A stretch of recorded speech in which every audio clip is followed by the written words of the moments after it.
My name is Rochelle Davis. I'm a professor of anthropology in the Center for Contemporary Arab Studies, for those of you that don't know me already, and many of you know me way too well.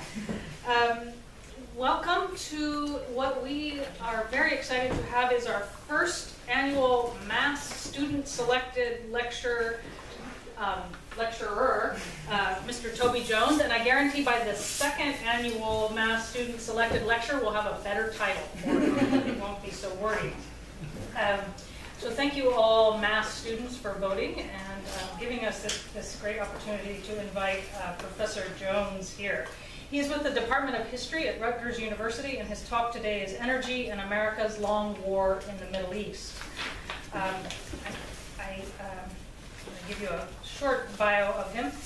His PhD is from Stanford University's History Department in 2006, and his BA and MA are from Auburn University, and he's been at Rutgers since 2007. His interest has been, over the course of his career, primarily on the Gulf area and looking at energy, oil, and water. And he's lived for a number of years in Saudi Arabia and Bahrain. His most recent book, the other one isn't out yet? Or is it? It's not out. Okay, his most recent book is Desert Kingdom. It's nothing like pressure. Right? Yeah. That next one. That's why we brought you here. So his book that you can go out and buy or borrow from the library is Desert Kingdom, How Oil and Water Forged Modern Saudi Arabia. That was with Harvard University Press and came out in 2010. And the book's in progress, and there are two of them, America's Oil Wars and Running Dry, Essays on Environmental Crisis. I think some of you have read some of his work because he's published, in addition to his books, with IJMIS, Journal of American History, Middle East Report, Raritan, Quarterly Review, The Nation, The Atlantic, The London Review of Books, The New York Times, and elsewhere. And I know Professor Jones from Stanford when you were... That's a long time ago. Yeah, a long time ago. As well as we both served on the editorial committee of MERIC, of Middle East Report. So join me in welcoming Professor Jones and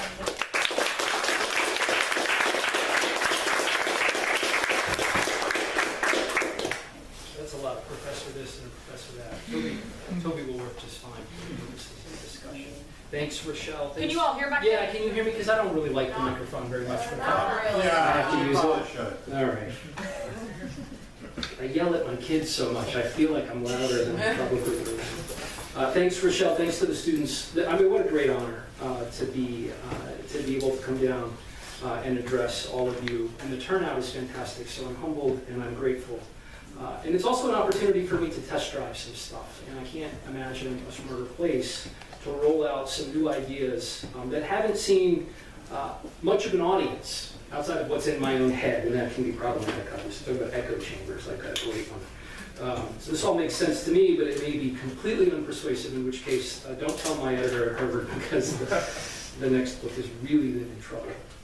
What I'm going to present today, and I'm going to read, and I don't normally read, but I want to be careful, and much of this is, I feel like I need to in order to maintain some coherence and structure. Reading also allows me to be bounded in time, otherwise I could talk for hours, and I don't want to do that either. But what follows is a chapter of this book, America's Oil Wars in Progress. And I want to give you, I don't want to deliver the argument right up front, at least not for this part of the book, but at least to give you some sense of what I think is at stake. And what I think is at stake are two things. The first is the question or a political dilemma that was posed to many of us in 2002 and 2003, not only as political activists that were opposed to the Iraq War, but also as aspiring academics. In my case, I hadn't finished my PhD at that point. In terms of making sense of how we should talk about oil and war in the region. I was troubled by, and I remain troubled by, typically leftist political discourse that says the Iraq War was a war for oil in the sense that this is all about scrambling to control resources. The Michael Clare approach to thinking about energy and energy politics in the world, if you will. I wasn't persuaded that the United States went into Iraq to occupy and take direct control over Iraqi oil fields. And so I challenged myself, and I thought, how do you sort through all of this? Because fundamentally, I still believe that energy mattered a great deal to why the war happened at all. So This chapter is one explanation for how we got to 2003, as well as a kind of midway point in a project that addresses America's political engagement from an earlier moment. And I'm not quite sure what the origin story is yet, if it's the early 1970s or if it's the 1940s. That's why I wrote it in the middle first. The second thing that this is concerned with, I think, is a much more important problem for those of us who are concerned with certain kinds of conceptual dilemmas as historians, political scientists, and others who think about the world of geopolitics and how to write narratives about the things that commonly get talked about as being transparently clear. And energy is one of those. I'll make a very, I think, elaborate and maybe painful, hopefully clear argument about what I think are the ways we should think about energy. But at the very outset, part of what I see as at the center of this project is a rethinking of the idea of energy itself. How should we think about these things? Okay. So, wars for oil and energy. 7 minutes after takeoff on July 3rd, 1988, Iran Air Flight 655 plunged into the Persian Gulf, killing all 290 people on board. The plane was brought down by 2 American anti-aircraft missiles. The USS Vincennes, or Vincennes, I'm not quite sure how to pronounce it, a high-tech missile cruiser that had been dispatched to the Gulf only weeks before, delivered the fatal blow. The first missile cut the plane into 2 and severed its left wing. The second shredded it and passengers with searing shrapnel. Those who were not immediately killed plunged over 14,000 feet where they died on impact. In the months that followed, the U.S. Department of Defense issued a report that claimed the downing of Flight 655 was, quote, a tragic and regrettable accident, the unfortunate outcome of a complicated, quote, combat environment. Mostly forgotten today, the attack on an Iranian passenger jet did generate some critical scrutiny in later years, particularly when evidence of a Pentagon cover-up was unveiled or uncovered by Newsweek magazine. I'm not going to detail or address the events that immediately precipitated the shooting down of Flight 655. Sort of the battlefield, I'm not going to try to recreate. I'm not a military historian in that way. But I'd be happy to talk about both what happened, how it was covered up, and what the terms of all of that were in discussion if there's interest in doing so. More importantly, I think, at least for today, I'm interested in addressing why the attack mattered, and especially how we should think about the moment, 1988, 1987, 1986, and as well as the years that followed, and the terms of American military engagement in the Persian Gulf that made that moment possible. So in what follows, there's a lot of storytelling. I'm a historian, and so I write narrative, I bury theory in the footnotes, and talk in complicated ways, I don't think. But I'm mindful that in telling stories, people tend to drift after about 20 minutes. My apologies in advance. I do think that some of the stories that I'll offer up will be familiar to many of you. But the analysis, the points in between the narrative, is what I think a counter-narrative, a counter-analysis to the more familiar ways in which the American role in the Persian Gulf are often told. The downing of Flight 655 marked a critical moment in the late 20th century history of the Persian Gulf, and to the shifting relationship between energy and modern war. The attack ushered in the beginning of the end of what had been a long and bloody war between Iran and Iraq. Convinced that the U.S., which had ramped up its military presence in the region in 1986, was committed to their defeat, Iranian leaders agreed to a United Nations-backed ceasefire just a few weeks later. While U.S. officials sought to deflect criticism and minimize their responsibility for the attack, the reality was that the tragedy helped serve American interests. The United States, through its support behind the Iraqis, the Saddam Hussein regime in Baghdad over the course of the 1980s, and had committed itself to an Iraqi military victory.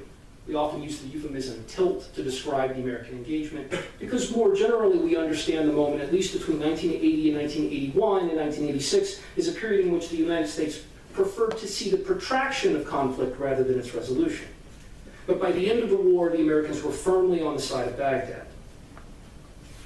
The attack on Flight 655 also reflected something more complex about the character of the broader conflict that was settling in. while the US and its allies would go on to wage conventional campaigns in Kuwait in 1991 and Iraq in 2003, the moments in between can better be understood as a kind of permanent quasi-war. Not war, but also not its absence. Perhaps the most familiar to most of you is, of course, the sanctions regime during the 1990s when the US imposed this draconian economic sort of set of penalties on the burden of which was mostly felt by Iraqis.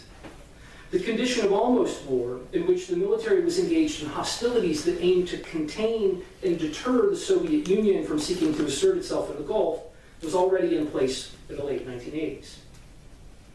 Indeed, I argue elsewhere that it was these terms that according to which, containment and deterrence, we should understand the American role even in earlier decades, the 1960s and 1970s. Most importantly, the downing of Flight 655 was rooted in a shifting spatial politics around energy, and in the making of a regional order in the 1980s in which energy and war became increasingly interdependent. The argument here is that the expansion of both the American presence and its use of violence resulted in the fundamental transformation of the relationship between energy and war, one in which the distinction between them was erased. So the argument is that there is no difference between energy and war in the Middle East from the middle of the 1980s going forward, and we should not see them as separate. The United States would intensify its military presence in the mid-1980s, ostensibly to protect the flow of oil from the northern Gulf to global markets. Let's see if I can make this work. The security for oil argument, with us still today, is a formulation that obscures more than it reveals. The neat division of energy and security as related but still separate misses the more important ways in which the two have become entangled, physically and technologically built into one another. And I'll try to make clear what I mean by that in just a moment.